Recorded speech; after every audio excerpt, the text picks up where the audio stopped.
Let's jump right into this explainer. Today, we are looking at a classic moral tale from India, and honestly, it perfectly blends comedy, high stakes, and this deeply fascinating philosophical concept. We're going to explore a story where a completely ridiculous financial contract morphs into a literal, inescapable trap. It's a brilliant look at how the universe keeps its accounts and how two very clever con men had to learn about the heavy weight of debt the hard way. Picture this. If someone walked right up to you and seriously offered to repay a cash loan in their next life, would you take the deal? Of course not, right? You'd probably laugh them out of the room. It's a totally absurd proposition. But in the story we're unpacking today, this exact bizarre premise is actually the catalyst for a massive cosmic reckoning. Part 1. The Next Life Promise. A contract across lifetimes. Okay, let's dive into this. Our story kicks off in Chandpur, a bustling town that's home to a highly respected moneylender named Shanti Prasad. Enter our main characters, two traveling swindlers named Shattanku and Manku. They hear rumors about this moneylender and immediately decide he's their next perfect mark.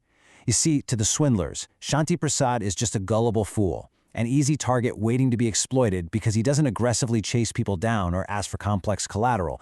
But the reality? It's quite different. Shanti Prasad is actually a deeply principled, spiritually aware businessman.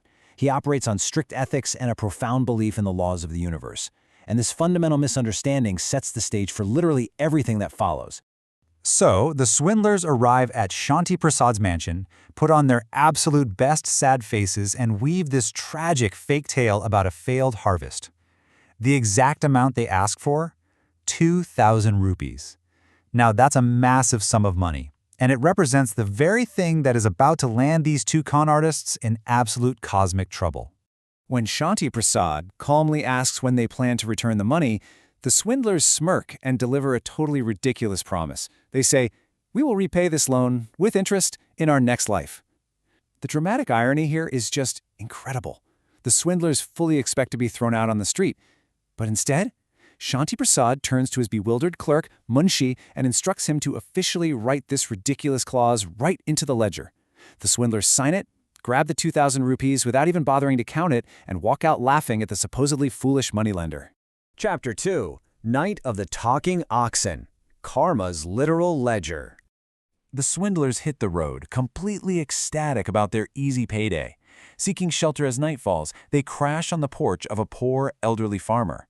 But in the dead of night, Manku frantically wakes Shatanku up in a panic. Why?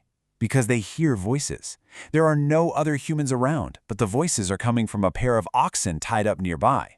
The swindlers listen in absolute shock as the first ox reveals a terrifying secret. He explains to the second ox that he has spent his entire current life doing back-breaking, grueling agricultural labor for one specific reason: to work off a 200 rupee debt he owed the farmer from his past life.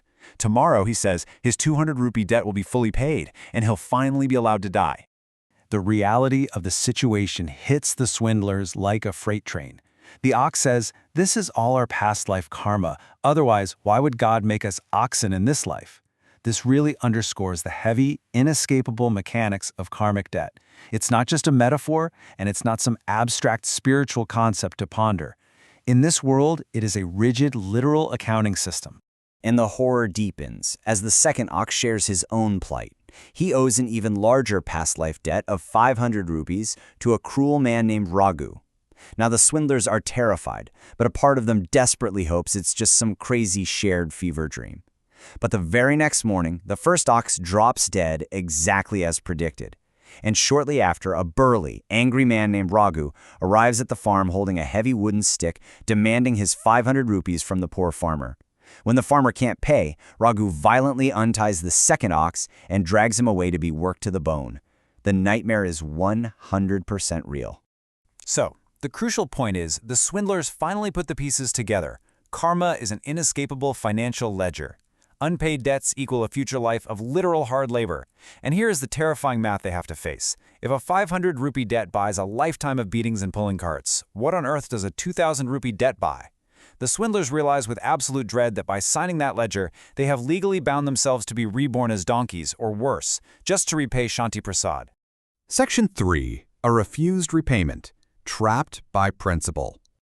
Absolute panic sets in. Their smugness? Entirely gone, replaced by pure existential terror. They rent a cart and race back to Chanpur as fast as the wheels will carry them. They burst into the moneylender's mansion, begging for mercy, and slap the money down on the table. Not just the principal, but the full 2,000 rupees plus 11 rupees in interest. They're pleading with Shanti Prasad to strike their names from the book and save them from a future as beasts of burden. They just want to clear the slate right now, in their current life. But Shanti Prasad calmly refuses the cash. He looks right at them and says, "You promised to pay in your next life, so I will take it in your next life." This is the ultimate irony. The moneylender's strict adherence to his principles has effectively trapped the swindlers in their own lie. Because they explicitly wrote next life in the contract, this fiercely honest man refuses to take a single coin in the present. They are entirely locked into their doomed fate. Section 4. The Monk's Guidance. Finding the Loophole. Cast out of the mansion, the swindlers hit rock bottom. They wander aimlessly into a dense forest, utterly defeated, until they stumble upon a small fire and a meditating monk. Desperate, they confess their entire life of crime and their terrifying predicament. The monk's response introduces a really powerful concept, prayashit, or atonement. And this brilliantly illustrates how karmic law isn't just about punishment, it actually allows for redemption. If a person takes sincere, selfless action to correct a past wrong, they can actually clear their karmic debts in their current life. The rules of the universe offer a loophole, but it requires genuine effort. Before vanishing the next morning, the monk gives them a cryptic piece of advice. A village 1 mile away holds the key to your redemption. The swindlers follow his directions and arrive at a small, parched settlement. There are no wells, no rivers, no ponds. The villagers are suffering from a severe water crisis, literally forced to walk miles every single day just to survive. Our final act, Section 5, Building the Well of Redemption, the ultimate loophole. Seeing this misery, a spark of pure genius hits Chitanku. This isn't just about feeling sorry anymore, it's a brilliant resolution, where they use their con artist brains to hack the karmic ledger for a righteous cause.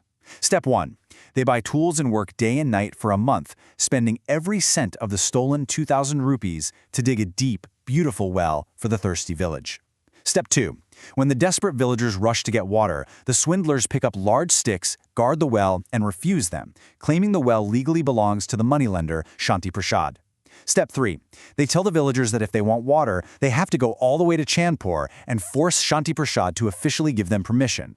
The entire thirsty village marches to Shanti Prasad's house, begging for access to his well. Shanti Prasad is totally confused, but he follows them back. And when he arrives, the swindlers spring their trap, presenting the moneylender with the ultimate checkmate. Option A, Shanti Prasad can officially claim the well as his own property, which legally settles the 2,000 rupee debt and lets the villagers drink. Or Option B, he can strictly stick to his next life rule, refuse the well, and take on the massive karmic sin of letting an entire village die of thirst. It's a brilliant, flawless trap made of pure goodness. Shanti Prasad looks at the water, looks at the thirsty villagers, and looks at the two former con men. He sighs, smiles, and says, "You two clever men have won, and I have lost. I accept this well as mine and free you from your debt." The villagers get their water, the moneylender applauds their incredible cleverness, and the swindlers are finally freed from their terrible fate, choosing to live the rest of their lives as honest, hard-working men. The tale of the two honest swindlers is funny and it's super clever, but it leaves us with a very real, very heavy question. How are you balancing your ledger for the next life? Whether you believe in literal past life debts like the talking oxen, or just the everyday weight of how your actions impact others, the concept of prayashit, of making sincere amends, is so incredibly powerful. The debts we carry, financial or moral, always come due. So take a page from Chatanku and Manku.